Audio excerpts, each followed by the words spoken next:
नाज़रीन, इंतजामी नाअहली के बायस नवाबशाह शहर की सड़कें सैलाब ज़दा इलाकों का मंजर पेश करने लगी। गंदे पानी के बायस स्कूल के बच्चों और नमाजियों को सख्त मुश्किलात का सामना करना पड़ रहा है। शहरियों ने आला हुकाम से सफाई सुथराई की सूरत हाल बेहतर बनाने की अपील की है। तफसीलात नेक मोहम्मद की इस रिपोर्ट में।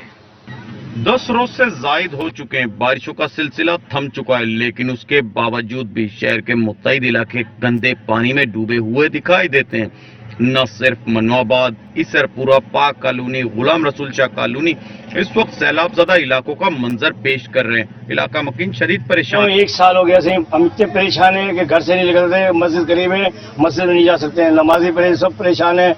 और यहाँ का जो सैनिक है उसने बड़ा तंग किया हुआ है, हम मुजाहरा करके थक गए, बहुत परेशान, छोटे बच्चे स्कूल नहीं जा सकते हैं। और इंतजामिया बिल्कुल भी कहीं भी पूरे शहर में नजर बिल्कुल भी नहीं आ रही, बिल्कुल भी इंतजामिया नजर नहीं आ रही। और यहाँ पर चेयरमैन, वाइस चेयरमैन तमाम पीओएस पार्टी के हैं, उनके पास जाते हैं, वो बोलते हैं हमारे पे इख्तियारात नहीं है, हमारे पे वो नहीं है। इनको इख्तियारात दिए जाए और ताकि इलाके के सारे काम बिल्कुल खैर खैरियत से हो और अच्छे काम हो। इंतजामिया काम बिल्कुल भी कहीं भी नजर नहीं आ रही किसी भी किस्म की।